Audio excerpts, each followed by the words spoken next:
இந்தியாவை மிரட்ட America.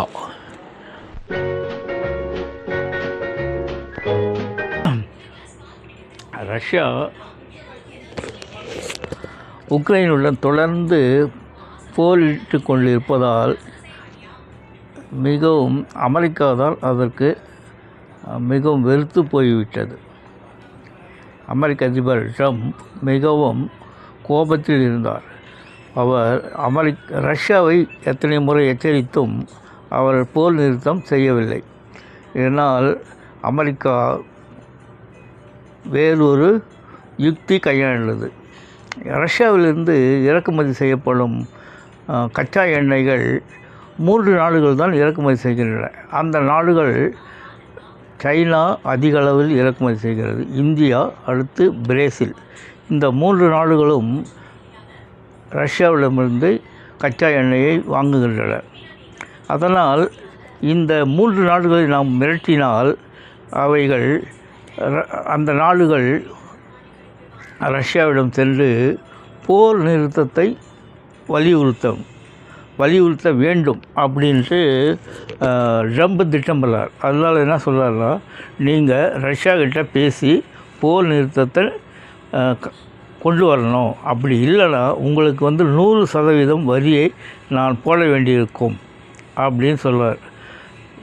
Trump எந்த நாடுகளையும் போர் நிறுத்தது தான் அவர் விரும்புகிறார். ஏன்னா அவருக்கு பிஸ்னஸ் வேணும். எல்லா நாடுகளும் அமெரிக்காவிடமிருந்து பொருட்களை வாங்குகின்றன, அவை தேவையான பொருட்களை வாங்குகின்றன. அதனால் அவருக்கு வியாபாரம் அதிகமாக நடைபெறுகிறது. அதனால் போர் நிறுத்தம் அவருக்கு முக்கியம். அதே போன்று போருக்கு தேவையான மிசில்ஸ், அதாவது ஏவுகணைகள் மற்றும் ஜெட் போர் விமானங்கள் மற்ற உபகரணங்களை அவர்கள் ஏற்றுமதி செய்கிறார்கள். அதனால் அவருக்கு அதிக லாபம்தான் வருகிறது. ஆனாலும் போர் உபகரணங்களை விற்பதை விட அவர் மற்ற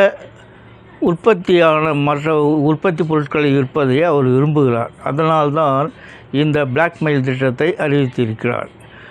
தனியாகவோ அல்லது சீனா, பிரேசில் 3 நாடுகள் சேர்ந்து ரஷ்யாவுடன் பேசி போர் நிறுத்த உடன்படிக்கை செய்ய வேண்டும்.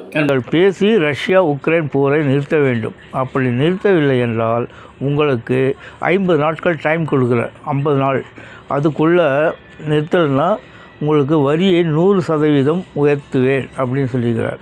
அதே போன்று அதே கருத்தை நாட்டோ தலைவர் வலியுறுத்துகிறார். நீங்கள் ரஷ்யாவிடம் பேசி ரஷ்யா உக்ரைன் போரை நிறுத்த சொல்லுங்கள் அப்படின்னு சொல்கிறார்.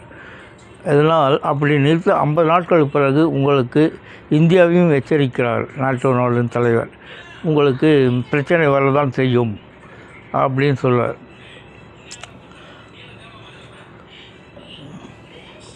ஃப்ரெண்ட்ஸ், இந்த வீடியோ உங்களுக்காக. அதாவது ரஷ்யா உக்ரைன் போரை நிறுத்த இந்தியாவை பகலக்காயாக பயன்படுத்தும் அமெரிக்க அதிபர் ட்ரம்ப். அடுத்த வீடியோ, ரஷ்ய அதிபர் புட்டின் இந்தியாவிற்கும் அமெரிக்காவிற்கும் நன்றியை தெரிவித்திருக்கார். ஏன்? அடுத்த வீடியோவில் வருகிறது. ரஷ்ய அதிபர் புதின் 30 நாட்களுக்கு போர் நிறுத்தத்தை அறிவித்திருக்கிறார். ஃப்ரெண்ட்ஸ், வீடியோ உங்களுக்கு பயனுள்ளதாக இருந்தால் சப்ஸ்கிரைப் பண்ணுங்கள், ஷேர் பண்ணுங்கள். Thank you friends.